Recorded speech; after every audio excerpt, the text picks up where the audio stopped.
When you live in harmony with the present moment, your personal will naturally aligns with the universal will, what some might refer to as the will of God.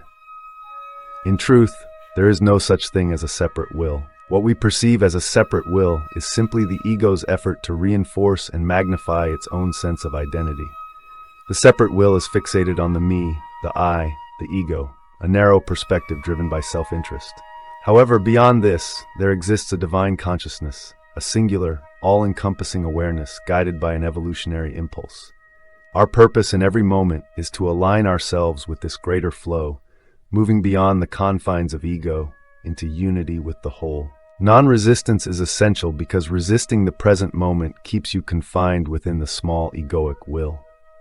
Letting go of this resistance, surrendering to the present moment, and accepting what is, allows the egoic will to dissolve. Initially, this surrender may appear as weakness, often misunderstood as passivity or inaction. However, true acceptance of what is doesn't hinder effective action. Rather, it empowers it. To align with the flow of life and respond to what the moment demands, you must first embrace the present moment in its entirety, exactly as it is. Only from this space of acceptance can true creation, manifestation, and action arise. Focus only on this moment. For instance, if you are unwell, don't create a narrative like, "I need to accept this illness, the fact that I am ill, and the suffering it brings," as that turns it into a mental story. Instead, simply accept this moment as it is. In this exact moment, there is no illness as a concept. There is only a physical condition. There may be pain, weakness, discomfort, or limitation, and those are what you acknowledge. The present moment is simply what it is right now. If you find yourself stuck in the mud, you don't say, "Well, I'm in the mud, so I'll just accept it and stay here," without doing anything. Acceptance doesn't mean inaction. It means acknowledging that this moment is already exactly as it is, unchangeable in its current form. By accepting that, you stop resisting reality, and any action you take comes from a place of clarity and alignment, not ego-driven struggle. When you resist the moment, your will clashes with the natural flow of the universe. This resistance is rooted in negativity, as the ego fights against what it believes shouldn't exist. But when you let go of the little will, a greater universal will begins to guide you. This will isn't isolated or egoic, it's connected to the totality. You become part of a larger intelligence, a flow that creates and resolves with ease. True intelligence emerges only when you fully accept the reality of this moment. From there, the right action, if needed, arises naturally, with a different, more powerful energy. When you create an opening through acceptance, the actions you take next carry far greater power and clarity. In Buddhism, this is referred to as right action, which can only arise from the right state of consciousness. To access this, you must first transcend the ego. The Buddha spoke of actions that flow naturally from an awakened state of being, free from resistance and driven by harmony with the present. To surrender the egoic will is simply to say yes to the present moment. It's not a grand gesture, just an acknowledgement of what already is. Why resist or complain about reality? It's futile, and yet so often it feels normal. True alignment begins with this simple act of acceptance, which clears the way for inspired and effective action. Letting go of the egoic will is as simple as choosing not to complain about what is.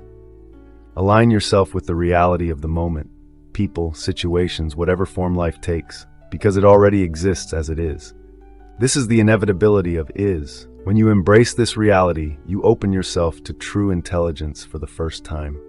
Surrendering to the present moment brings forth a new energy. Call it universal will, intelligence, or the creative force that addresses the so-called problem. This power transcends the limitations of the mind. It might use your mind as an instrument, and suddenly the right words or actions arise effortlessly. You don't plan them. They flow from a deeper source of wisdom that works through you. In this state, your mind becomes a tool for something far greater, a boundless intelligence that guides with clarity and precision. When you align with the universe, you become one with it, allowing it to create through you in your unique form. This is the beauty of creation. The unmanifested flows into the world and takes shape. In the unawakened state, however, most thoughts are repetitive and conditioned by the past.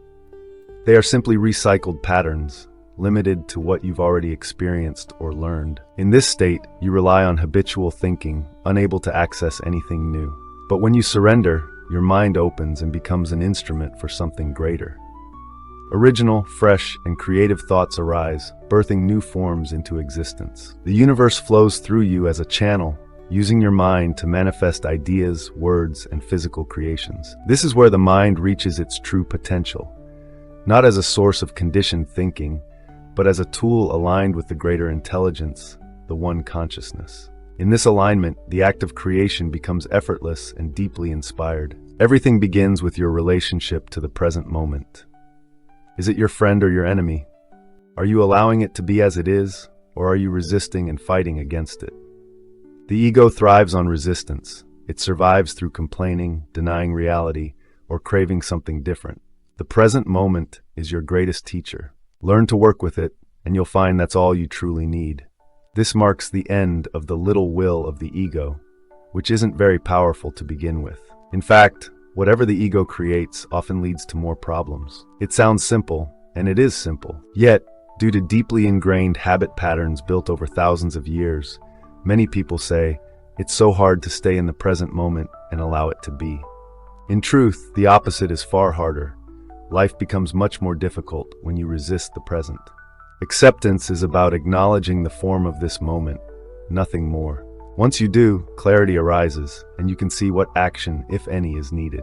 True intelligence begins only when you align with the present moment. Holding the space of simple presence often sets off a chain of events that seem to come from outside of you, altering the situation in ways you couldn't have predicted.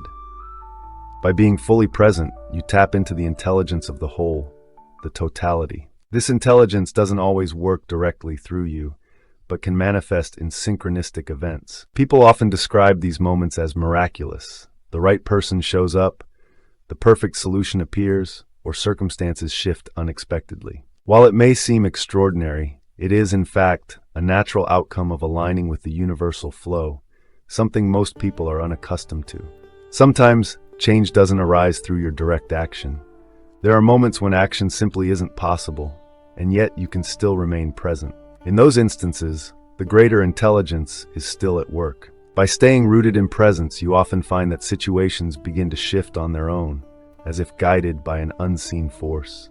This is the power of presence. It activates change, even in stillness. This greater intelligence isn't the type of intelligence that can be measured by IQ tests. It is non-conceptual intelligence, a vast, intuitive knowing that goes beyond the mind's ability to analyze, compare, or retain information. Conceptual intelligence, while useful, represents only a tiny fraction of what true intelligence encompasses. Non-conceptual intelligence is limitless, and our purpose is to live in alignment with it, so that life itself becomes a work of art. This intelligence is not confined to moments of creative work.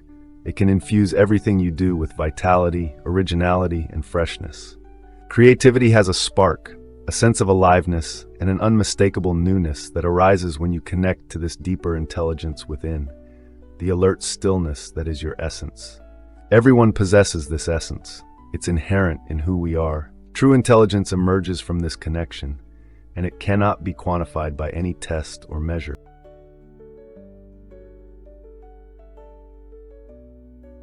Creativity, in its purest form, is beyond measurement.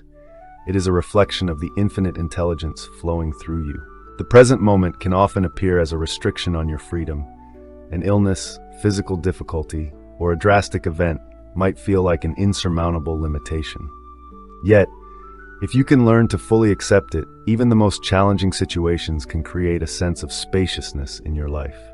By simply acknowledging this is what is, you stop resisting, and a subtle but profound shift occurs. You are no longer confined to being a resisting entity. In that acceptance, you begin to recognize the truth of who you are, formless, boundless space. This realization brings inner peace, a gentle presence that exists quietly, even in the midst of difficulty.